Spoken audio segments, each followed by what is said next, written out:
you've noticed, but despite how interesting and colorful the characters in World of Peggle is, there is freakishly little information out there about the lore of the game. Or maybe I was the only one looking for it. But if you play enough, eventually you'll hear one of the Peggle Masters say something that makes you go, wait, what? So I started peeling back the layers of this mystery, diving headfirst into any source of information I could get, which included reading all 143 of Bjorn's now-defunct blog posts. And the further down the rabbit hole I went, the more I realized just how tragic all of these characters' stories were. So now you have a choice. If you take the blue pill, Peggle will remain a nice, simple, friendly game about making a ball bounce around and hit pegs. But if you take the red pill, I'll show you just how deep the Peggle hole goes. The choice is yours. That was a trap. You shouldn't do drugs. The police will be at your door soon. Now, either way, we're gonna be going through each of these characters' messed up lives, from least to most tragic. Buckle up, Buttercup, because things get weird.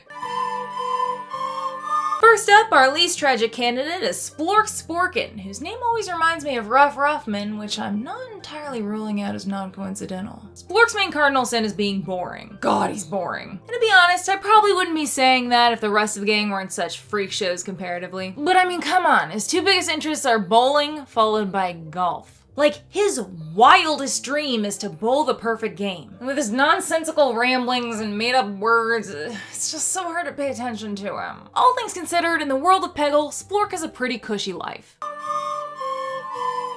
Lord Cinderbottom's biggest issues are his conflicting feelings of shame and pride, along with a healthy dose of passive aggression. While he warns against being prideful and scoffs at the player for admiring their trophies, he also clearly has a great deal of pride himself, passive-aggressively voicing that his portrait should be higher up given his importance and complimenting his own appearance. He's also clearly aware of the strength that his fireball power possesses, warning of its ferocity, force, and power, and seems to be proud of its history, mentioning honoring his ancestors with the practice. But we can see in his dreams that his feelings regarding his powers are much more complex than that. If you haven't played, Peggle Nights is a game where you enter each of the Peggle Masters' dreams to view their hopes and desires. And in Peggle Nights, Lord Cinderbottom introduces his dream by saying, "I have heard it said that the Order of the Flame exists only to burn, combust, or set afire all which is flammable." And then we see that his dream is to fight fires and save kittens and other beings from being burned alive, being able to draw away fire in place of creating it. But all of this is a dream, his subconsciousness's wish. And I would argue that a subconsciousness's wish and a subconsciousness's fear are two sides of the same coin. In reality, he fears the potential harm that his powers could do. He's afraid that a lack of control might fulfill the prophecy of the Order of Flame causing harm, and part of him wishes to be the hero that saves the townsfolk instead of the monster they fear.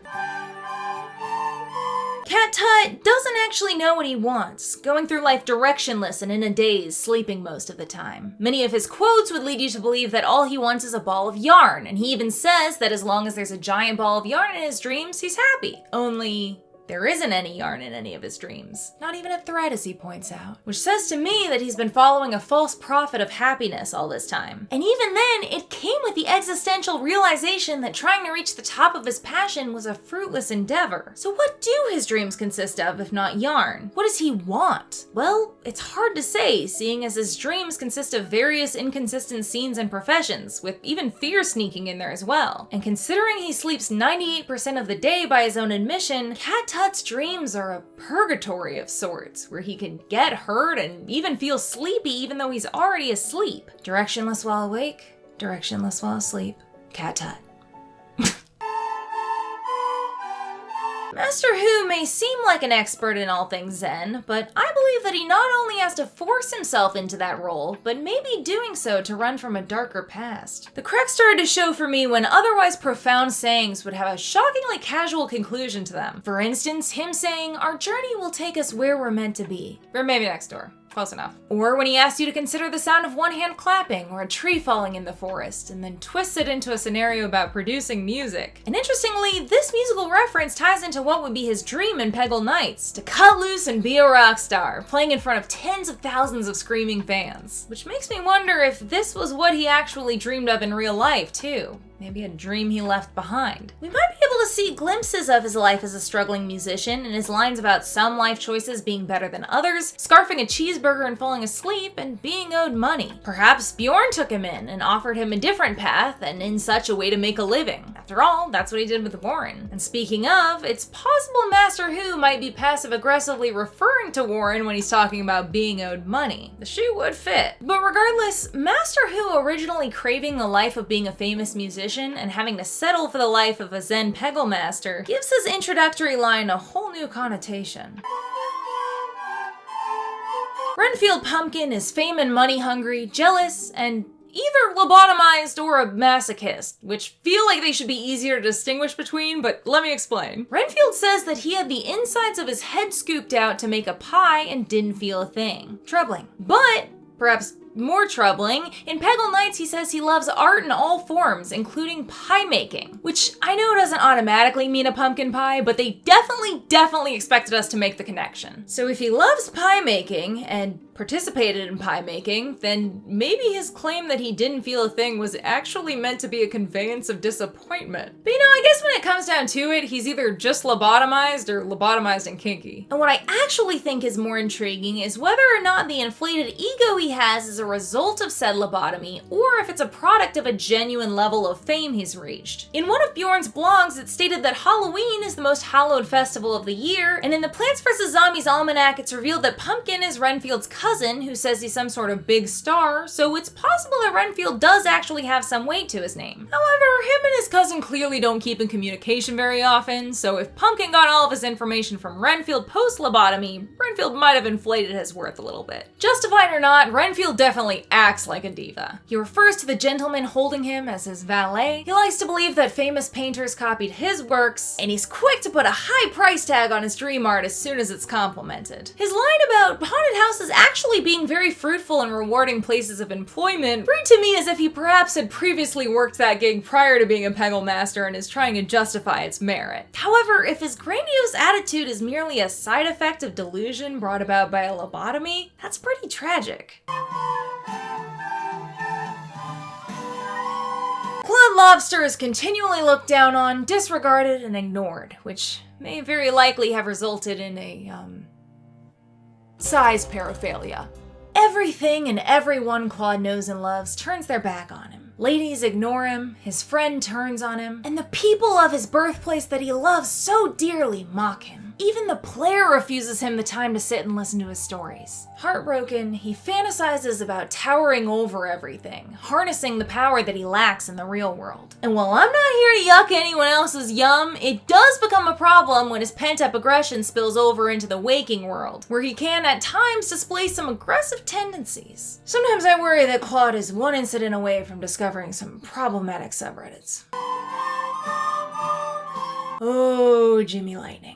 Things take a turn with old Jimathan here. Jimmy is a bum, a slacker with nowhere to go but the Peggle Institute and no education to fall back on. I'll explain why, but it all starts with a theory of mine. Peggle Blast, the latest game in the series, is actually a prequel. This is Jimmy and Peggle Blast. This post from the official Peggle Facebook account states that Jimmy, at 14 years old, is the youngest member of the Peggle Institute, which I have to assume is in Gopher years. This is Jimmy and Peggle 2, which came out prior to Peggle Blast. Does he look 14? And all of the other returning masters also look quite a bit younger than they appeared in the original game. So I believe the timeline is Peggle Blast, Peggle Deluxe, Peggle Nights, and then Peggle 2. In Peggle Deluxe, Jimmy gives the player tips on how to placate their mom to shirk responsibility. He's got experience. So let me paint you a picture. As a preteen gopher, Jimmy wasn't interested in school. Despite his mom's warnings that he was spending too much time playing video games and goofing around, Jimmy didn't listen. He knew that all he wanted to do in life was skateboard. And one day, he decided to run away from home so he could skateboard to his heart's content. One summer's afternoon, Bjorn happened to be walking by a nearby skate park when he noticed the young gopher drawing crowds with his sick tricks and groovy lingo. Thinking this lad had the potential to be a child celebrity, Bjorn offered Jimmy a tubular spot at the Peggle Institute where he could skateboard day and night and become famous by being a Peggle Master. Jimmy didn't know exactly what this meant, but the words skateboard and famous were enough to make him sign the dotted line. And it was a pretty easy job. Most of the work was done for him. After all, Peggle Masters aren't born with their powers. We can read in Bjorn's blog that powers are pitched as ideas, then created and tested out multiple times, even by creatures other than the Peggle Masters themselves. So Jimmy just skateboarded and partied while Bjorn and his team came up with potential powers for him. One day, Jimmy is called upon by Bjorn, who tells him his power is ready. Ignorantly excited, Jimmy follows Bjorn to a lab where he hears scientists mumbling in the background about a clone slicing process or something. The last thing he sees is Bjorn's smiling face as he goes under. This would be the last time he was a simple gopher. His power caused him to mutate, splitting apart before violently reuniting with himself when a green peg was activated. But there was no turning back. Jimmy had no education, no home to get back to. And besides, he got everything he wanted. Freedom, fame. He didn't like people assuming he was dumb, though. In his dreams, he got to be a brilliant scientist and prove his intellect. But then he would wake up and think he was a water buffalo or have no idea what an oasis was. And so he continued to work for Bjorn, living out of his van and always hanging around the Institute, staying much longer than any other Peggle Master until eventually he was the only one from his original group that remained other than Bjorn. Because after being turned into a child star and mutant and not learning how to adapt to the outside world, where else was he gonna go? And scene. It's no coincidence that the masters that were at the Institute the earliest have the most tragic stories out of all of them. Warren pretty clearly has a crippling gambling addiction. He doesn't know when to quit, owes a ton of people money, and reveals that Bjorn offered him a teaching job when he was down to his last $7 at a roulette table. All hope was not lost for Warren when he came to the Institute, however. Previously a magician for hire, he was still pretty young, and was so fresh to the scene that in Peggle Blast he's still just an instructor, and for his levels you instead draw a random Peggle Master out of his hat. At this point, his gambling problem still seems manageable. He talks about fate and chance and betting a bit, but not nearly as obsessively as later games. So what went wrong? Well, in a blog post by Bjorn, we can see that the Unicorn was placing bets with Warren, feeding his addiction. Fast forward in time, and Warren was full-blown fixated on betting systems and gaining riches, even dreaming of shady underhanded deals. When he got roped into a career that inherently involves chance, and the people surrounding him, the very people that he's supposed to trust, are enablers, maybe his most fatal gamble was betting on Bjorn. The tragedy of Tula Sunflower is a straightforward one. Her biggest passion, her favorite thing in the entire world is traveling, and she can't move. As soon as she reads about astral projection, she dreams of nothing but traveling, and her dreams are filled with exclamations of joy at the mere prospect of having legs and hyperventilation from too much excitement. And then she wakes up, and she can't go anywhere. What makes this all the more tragic is that if Peggle and Plants vs. Zombies share the same universe, which they clearly do, other sunflowers can fully move. This lack of mobility forces Tula to the point of disassociation, denial, and low self-esteem. The cracks start to show back in Peggle Blast when she admits to running out of positive things to say. But as the years progressed, so did her forced positivity, and is never seen more clearly than when she says, "Sometimes it can be tough to maintain a sunny disposition. Whenever that happens to me, I just smile even harder, even if it makes my face hurt." By that point, her belief in herself is shot too, and she pushes any spotlight away, just hoping that you're having fun and being grateful that she even gets a picture. And for some reason, the pumpkin gets a method of transportation, but not her. Which makes me question if Bjorn is the one calling the shots to keep her where she is. It's time to talk about Bjorn. I saved him for last, not necessarily because he's the most tragic, maybe he is, maybe he isn't, but because he's the linchpin in all of this. After all, he invented Peggle, and he regrets it. That's right. In Peggle Deluxe, he muses about what kind of life he would have if he hadn't invented Peggle. Perhaps a simple one, working in advertising. He also talks about thinking carefully about the consequences of your actions. And I believe this is because inventing Peggle came with so many more responsibilities and burdens than Bjorn ever imagined. Becoming headmaster of the Peggle Institute ruined his life. To explain this, we must turn to the blogs. Now, since the website is defunct and all that remains are what the Wayback Machine stored, you're only able to read the full posts of a few of the blogs. But those full entries, plus the blurbs you're given as a sample read, really help put some pieces together. First of all, despite inventing Peggle, Bjorn doesn't pull all the strings, and in fact works for the Peggle Institute and PopCap. How Peggle got to a scale far beyond him is unclear, but Peggle is more than just the game. They live in a Peggle universe. They use Peggle magic. There's a separate Peggle Academy where his evil brother is the chief academician, which I'm assuming is the same thing as an academic, just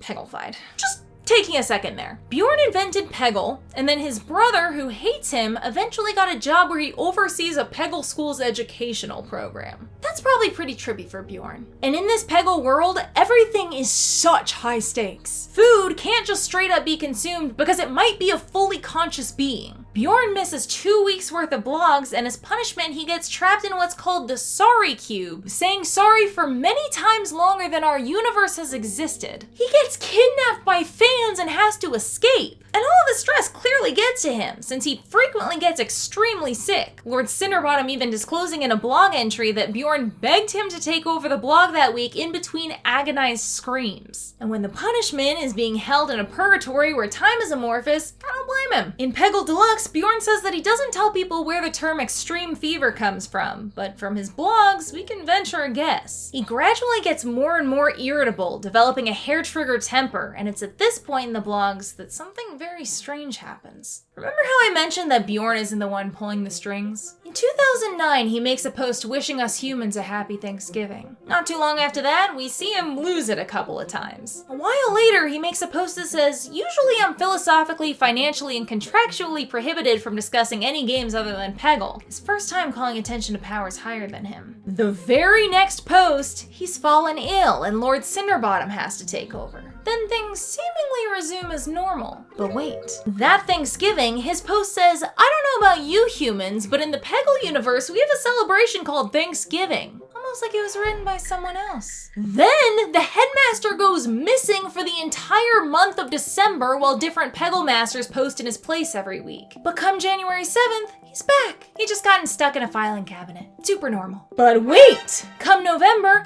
I'm told y'all in the States have just completed a quaint celebration known as Thanksgiving. You wanna know the next time we see Bjorn after this series of posts? Peggle 2. This isn't Bjorn. This is a copy. It was Bjorn up until he started talking a little bit too much. Then it was someone posing as Bjorn for a while, before he was straight up replaced by Bjorn 2. Oh, you think it's a coincidence that shortly after the switch, he asks if we ever get strange sensations sometimes, as though vibrations and subsonic pulsations were shuddering through the very understructure of creation? You think it's a coincidence that after this, he goes on to interview a bunch of new masters and floats the idea of sending every master to inhospitable lands to start new institutes, and then Peggle 2 comes out and all the masters except for Jimmy aren't at the institute anymore? Bjorn wasn't grateful for the position he was given and let one too many things slip, so he was replaced. And what's sad is that I think this Bjorn copy truly believes himself to be Bjorn. So both Bjorn and Bjorn 2 were living a lie. Bjorn got in way over his head, and in Peggle Nights, we can see what his original dream was: to be a vigilante, helping the innocent without being under the thumb of an organization. But in the end,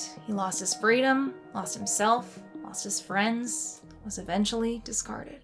But hey, it's just a game about making a ball bounce around and hit pegs, right? I hope y'all enjoyed this journey. It was a wild one for me as well. And if you want more videos like this, be sure to subscribe so you don't lose me to the YouTube ether like we lost Bjorn. But then again, how do you know I'm not a second Anna? Happy Thanksgiving, everyone.